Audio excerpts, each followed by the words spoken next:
The sun was setting over Willow Creek, casting a golden hue over the small, picturesque town. The streets were quiet, save for the occasional chirp of birds and the distant hum of a lawnmower. It was the kind of town where everyone knew everyone, and life moved at a leisurely pace. But for Michael Carter, the tranquility of Willow Creek was about to be shattered. Michael hadn't planned on returning to his childhood home. Not like this. Not after everything that had happened. But life had a way of throwing curveballs, and the sudden passing of his father, a retired Marine named John Carter, had brought him back to the place he had once called home. The house, a sturdy two-story colonial with a wraparound porch, stood at the end of a long, tree-lined driveway. It was a house filled with memories, some good, some not so good. Michael's father had lived there for over 30 years, and the house bore the marks of his personality. The walls were adorned with military memorabilia, photographs of John in uniform, and shelves filled with leather-bound books. The scent of old wood and polish lingered in the air, a reminder of the man who had once called this place home. Michael stepped inside, his boots echoing on the hardwood floors. He had been back for a week, sorting through his father's belongings, dealing with the legalities of the estate, and trying to come to terms with the fact that his father was gone. The will had been clear Michael was the sole inheritor of the property and all its assets. There were no conditions, no fine print. The house was his, or so he thought. It was on the 7th day that Michael found the letter. He had been going through the mail, sorting through the usual stack of utility bills and condolences from distant relatives, when he noticed an envelope with the official seal of the Willow Creek Homeowners Association, WCHA. He frowned. His father had never been a fan of the HOA. In fact, he had spent years fending off their attempts to enforce their rules and regulations. John Carter had been a man of principle, and he had refused to bow to the demands of what he called a bunch of busybodies with too much time on their hands.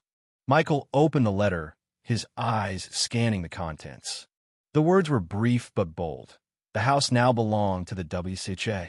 According to the letter, John had promised the property to the association before his passing, claiming it was for the betterment of the community. The president of the WCHA, a woman named Linda Harper, stated that the property had already been filed under their jurisdiction and that Michael was expected to vacate immediately or negotiate a fair transfer. Michael read the letter twice, then a third time, his mind struggling to process the sheer absurdity of it. His father had despised the HOA. There was no way he would have gifted them a house. Something was off. Wasting no time, Michael grabbed his father's will from the file cabinet. There, in black and white, it stated with absolute clarity, Michael Carter was the sole inheritor of the property and all assets attached to it. No fine print, no conditions, just a straightforward declaration of ownership. Anger simmered beneath the surface as he folded the letter and marched toward his truck. There was only one way to deal with this nonsense: face them head on. The WCHA office was located in the heart of Willow Creek, a pristine building with a neatly manicured lawn that looked eerily uniform, as if every blade of grass had been measured. Inside, the scent of lemon disinfectant stung Michael's nose as he approached the front desk. A young receptionist with a tight bun and an expression of mild disinterest glanced up. "Can I help you?" she asked, barely looking away from her screen. "I'm here to see Linda Harper," Michael said, sliding the letter across the desk. "About this." Her eyes flicked over the document, and for the briefest moment, Michael thought he saw hesitation. But then she simply nodded, picked up her phone, and murmured something before gesturing toward a door down the hall. "You can go in."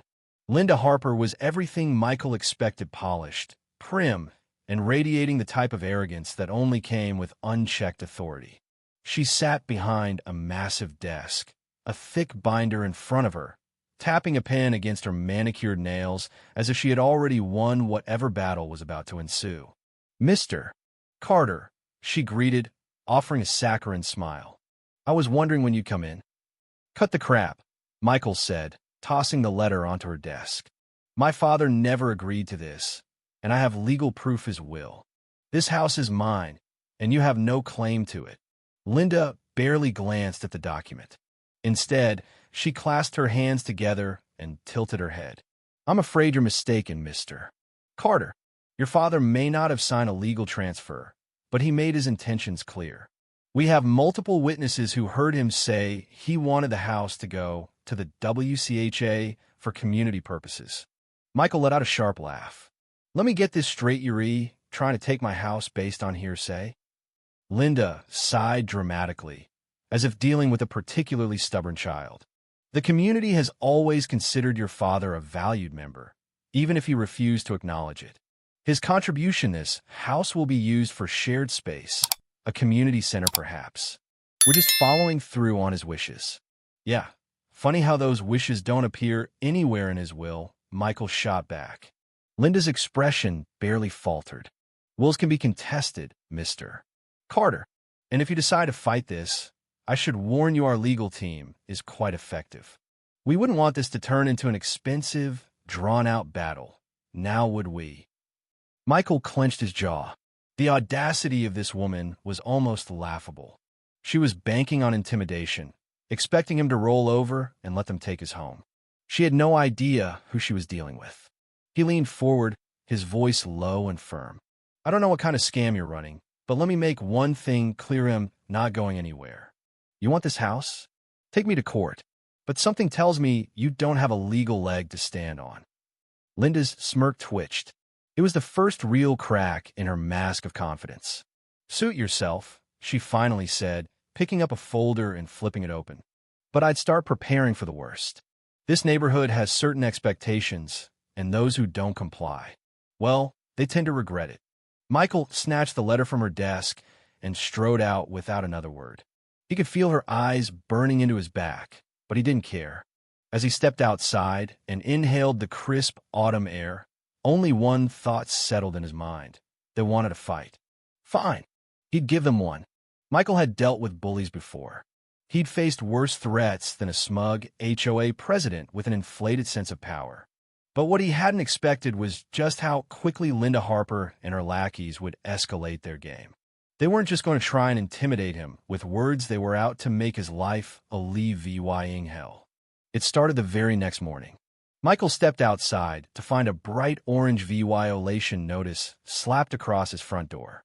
The bold letters screamed, "Urgent. Non-compliance with WCHA regulations. Your property does not meet community standards. Failure to address these violations will result in fines." Attached was a printed list of absurd infractions: unapproved exterior color, unkempt lawn, unauthorized vehicles in the driveway. Michael scoffed. His father had kept the house well-maintained, and in the week he'd been here, he hadn't changed a thing. The kicker? The house wasn't even part of the WCHA. Shaking his head, he ripped the notice off and tossed it into the trash. "Nice try, Linda," he muttered. But the WCHA wasn't done. By noon, a tow truck rolled up to his driveway. Two men in reflective vests hopped out, heading straight for his father's old pickup truck. "Hey, what the hell do you think you're doing?" Michael barked, storming down the porch. The man holding a clipboard barely glanced at him. "Got an order to remove an unauthorized vehicle. This one isn't registered with the WCHA." Michael let out a sharp, humorless laugh. "Of course it isn't. I'm not part of your HOA." The tow truck driver hesitated. "Look, buddy, I just go where they tell me." Michael stepped between the truck and the men. "Well, here's where I tell you touch that truck, and you'll be paying me for damages." The man sighed, pulled out his phone, and after a brief, tense call, waved the driver off. "You got lucky," he muttered. Michael smirked. "No, you did." The truck pulled away, but he knew this was far from over. The next few days were circus. First came the concerned neighbors. A board members loitered near his house, loudly whispering about how this house is an eyesore and we don't need troublemakers in our community. Then came the phony complaints to City SARE VYCES. Code enforcement officers showed up, claiming they'd received reports of illegal modifications to the house. The fire department was called out after an anonymous tip suggested the wiring was a fire hazard. Animal control even knocked on his door, saying they'd received a complaint about aggressive dogs on the premises despite the fact that Michael didn't even own a dog. Each time, Michael handed over the necessary paperwork, pro-VYing that everything was up to code. The officials, some embarrassed, others annoyed, confirmed that there was nothing wrong and left. By the end of the week, it was clear that Linda was testing his patience. And then, one night, they took it too far. It was just after midnight when Michael heard a strange noise outside. At first, he thought it was just the wind, but as he sat up in bed, he caught the unmistakable sound of air hissing from tires. Jumping out of bed, he grabbed his flashlight and stormed out the front door. His gut clenched as he spotted two shadowy figures crouching by his truck. One of them was stabbing a knife into his back tire, while the other was pouring something into his mailbox, probably glue, judging by the way they fumbled with the tube. "Hey!" Michael roared. The two figures bolted. One tripped over a bush but scrambled back to his feet, disappearing into the darkness before Michael could catch a good look at them. Michael stalked toward his truck, cursing under his breath. Sure enough, both back tires were slashed, and the mailbox was ruined. His first instinct was to grab his phone and call the cops, but he already knew how that would go. No witnesses, no cameras, nothing but a headache. Instead, he took a deep breath and changed tactics. If Linda wanted to play dirty, then so would he. The next morning, Michael drove into town and bought the best security cameras he could find. By the afternoon, they were installed 4 high-resolution cameras with motion sensors, night VY sound, and live alerts straight to his phone. That night, he sat in the Lee VY-ing room, sipping his coffee, waiting. The WC, it didn't disappoint. At 2 a.m., his phone buzzed with a motion alert. He pulled up the live feed and grinned. 2 figures, one of them unmistakably wearing a WCHA logo jacket, were sneaking toward his porch. One held a stack of new violation notices, while the other carried what looked like a bucket of paint. "Oh, you sneaky little bastards," Michael murmured. He hit the intercom button. "Hey, jackasses," his voice boomed from the outdoor speakers. "Smile for the camera." The 2 men froze like deer in headlights. Then, in pure cartoonish panic, they dropped everything and ran. One slipped on the driveway, landing flat on his back before scrambling away. Michael laughed as he watched them flee, Leah VY-ing their supplies behind. He saved the footage, sent copies to his lawyer, and dialed the police. This time, he had proof. Linda and her little cronies had just made a huge mistake.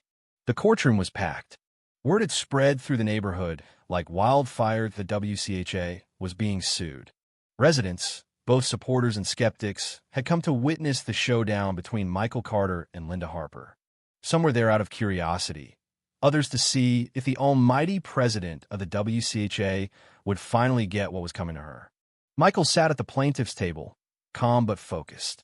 His attorney, Mark Callahan, a sharp, no-nonsense litigator, was reviewing his notes beside him. Across the aisle, Linda sat flanked by 2 attorneys in pristine suits, her arms crossed, lips pursed in thinly veiled irritation. She still carried herself with an air of smug confidence, but Michael could see the tension in her posture. When the judgy, an older woman with a reputation for zero tolerance for nonsense, entered the courtroom, silence fell. She adjusted her glasses, glanced at the case file, and wasted no time. "Let's get to the heart of the matter," she said. "Mr. Carter, you claim the Homeowners Association is unlawfully attempting to seize your property." "Correct."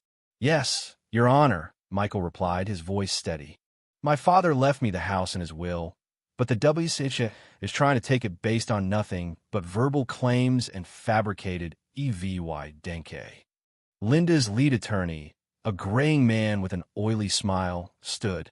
"Your Honor, the WCHA has reason to believe Mr. Carter's father intended for the property to become part of the association. We have witness statements confirming." The judge held up a hand. "Do you have any legal documentation pro-VY-ing this transfer of ownership?" The attorney hesitated.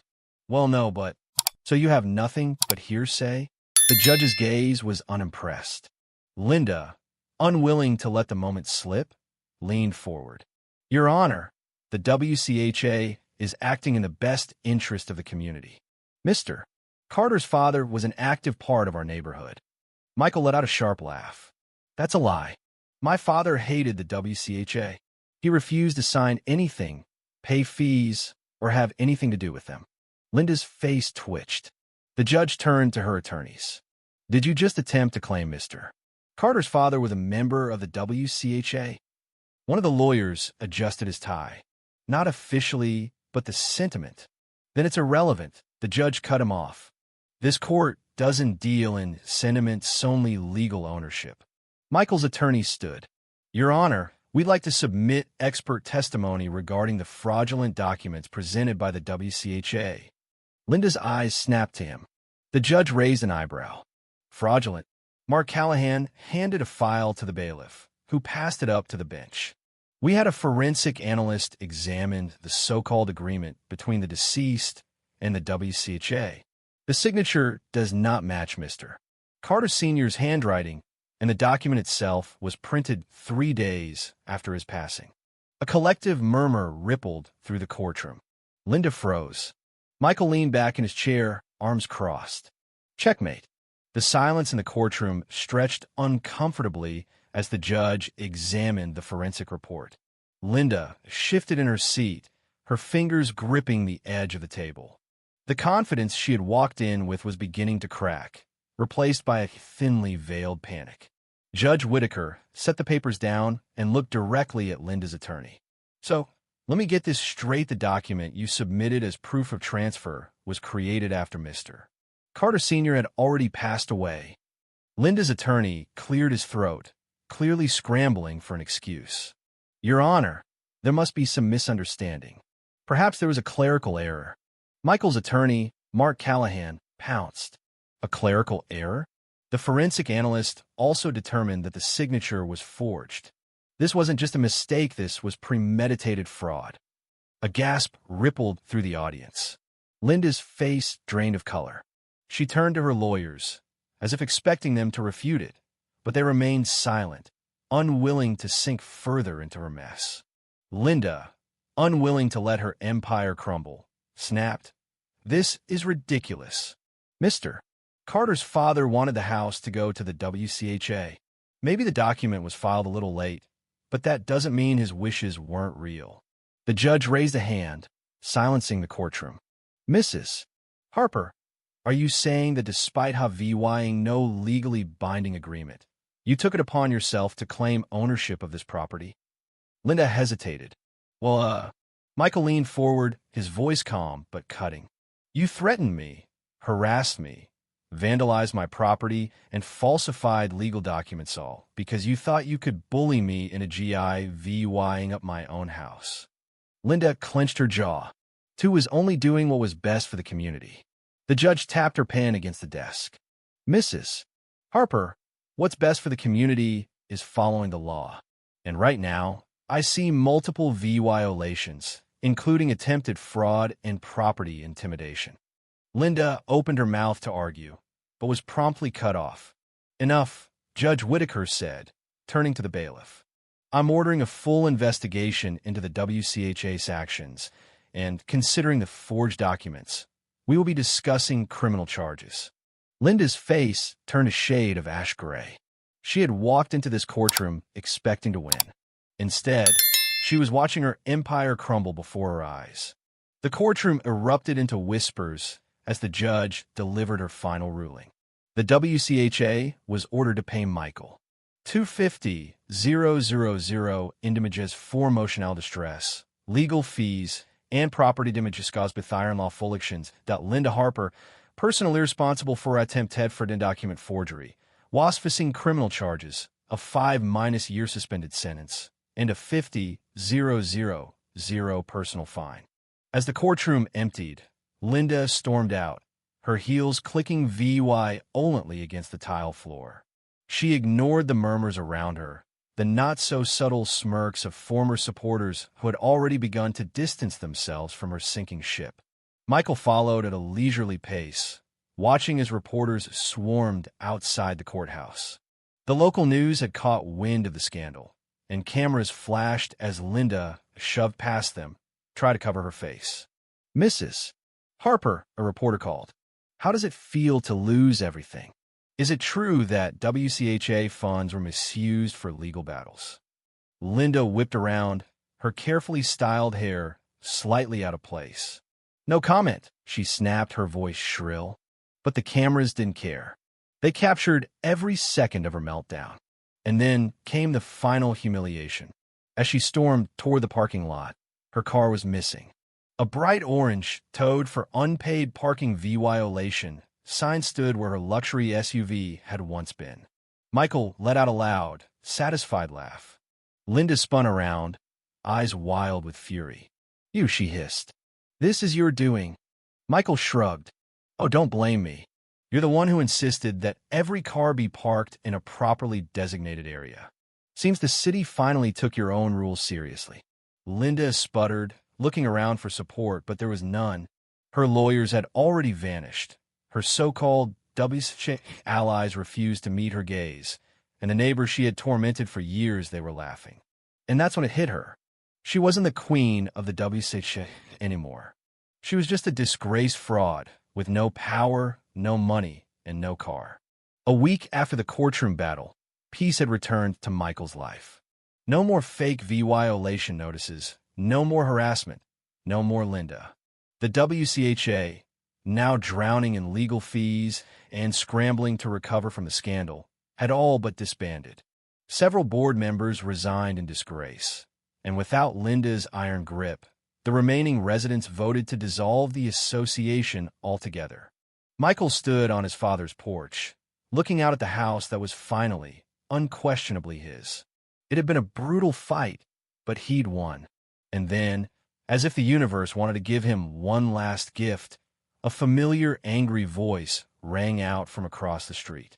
"What do you mean you're not refunding me?" Linda Harper, dressed in a cheap tracksuit instead of her usual designer clothes, was standing outside the WCHA's former office, screaming at a bewildered clerk.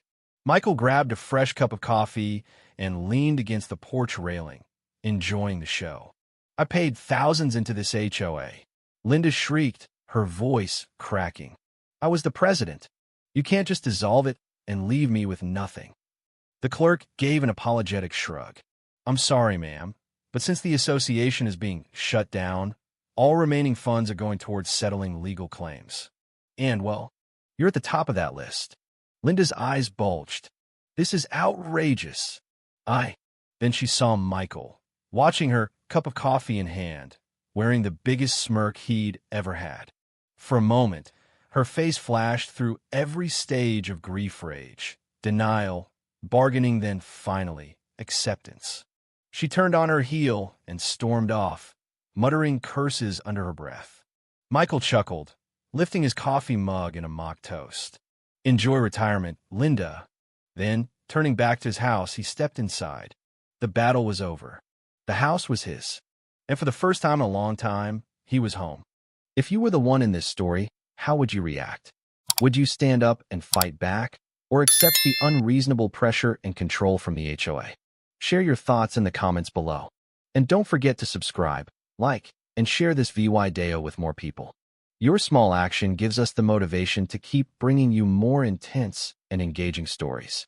Thanks for watching, and we'll see you in the next video.